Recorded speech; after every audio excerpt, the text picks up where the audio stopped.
All right, so we are mixing things up here in the CI kitchen for our dinner and a movie today. Yeah, you see film critic Chuck Koplinski putting on the chef's hat today. Don't be confused that he's here in front of all these pots and pans. I didn't know you could cook, Chuck. You didn't? You know what?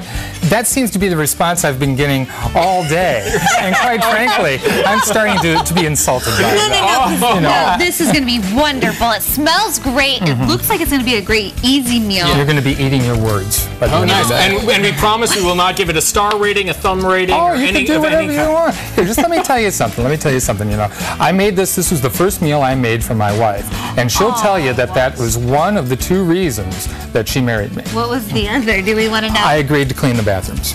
Oh, wow. That's a good deal right there. It was a good deal. Yeah, well, it's a mutual thing. You know, I married her because she always has stamps and a pen. So it works out pretty well. Who said chivalry and romance with Dad? Okay, so we're starting with, I guess, heating up some oil. Yeah. Now, the recipe that's going to be posted, I doubled it here. So we put a couple tablespoons of oil in. We're starting with some shredded pork. And this is really easy to do. You get like some pork tenderloin or some pork shoulder. You chop it up into 1-inch cubes and you boil it for about 40 minutes. Take a couple forks, shred it up, and that's all you do. So yeah, but before we do get that, we need to cook up a couple other things. We're going to throw in an onion here into the oil, and we're going to throw in some spices. We've got some cinnamon, and we've got some cloves. That looks like a lot of cinnamon. A lot of cinnamon. So is this going to be sweet? Yes, you can never have enough cinnamon. Well, the onion I feel like would add some sweetness to it too. Yeah, depending on the onion that you use. But yeah, it's a contrast of flavors, which is why I like this dish so much. Because you wouldn't expect, oh, cinnamon in a main dish, that seems a little odd. But it really goes well with the pork flavor that's going to be added when we throw in the meat. Now also we're going to throw in a little bit of garlic as well. So that'll help too. I'd love to see you using garlic from a jar. I do that too. What, is it going to bring out my garlic press here? Well, no, a lot of the people have us sit there and chop it. No. We want to make this thing move. This has got to move. We don't want this segment to lag. Now, the first time I made this meal at this step, I was a little worried. Why? Because I felt that as I'm looking at the way all the ingredients are coming together, it didn't seem to be as though there was going to be enough spices, enough things to actually cover the meat once we get there. But what's interesting about this dish, the way it turns out is that it's not overpowering. You don't want the cinnamon or the cloves to overpower the meat. And that's really the secret to this thing.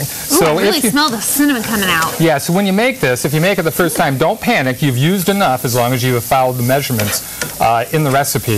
It's going to turn out okay. Can you pass that pork over? The pork, yeah. Yes. So, and again, I've doubled the recipe that's on. This is about 2.5 pounds of pork here. So that's plenty. This is a meal that when I make at home, everyone stays at home. There are no requests for bowls of cereal. There are no requests for macaroni and cheese. A hot dog. I think my son has had a hot dog every day this week. Oh, don't you love that? Oh, I feel horrible about it. Or when they're trying to be polite, they take a couple bites and they say, I'm done. No, Julie just says, I'm not hungry. I'm not hungry. You're just not hungry for this. I know how you are. Well, she would be if she ate this, because even I can smell it. It smells great. And why pork? I mean, could you substitute other things? Like you could. There's another version of this that you could use where you use beef. You get like a rump roast or a beef roast. You cut that and you prepare it the same way, but you boil it in dark beer. Not just water, and that gives it an entirely other flavor as well. So yeah, there are lots of different variations, you know, and that's what I do a lot of. I mean, I find certain recipes I like, I make them a couple of times, and then you start to tinker with them, you know, to your own taste, to experiment a little bit, and you know, and that's how I go about doing things, because I get bored pretty quickly. Yeah. So did you create this recipe on your own, or no? Did you No, find like I say, I found it and then I started messing with it a little bit. I really like sweet things, but nothing overpowering, which is why I really go hyper on the cinnamon. Yeah. And so, okay, so you're just cooking it up, and how long do you keep it?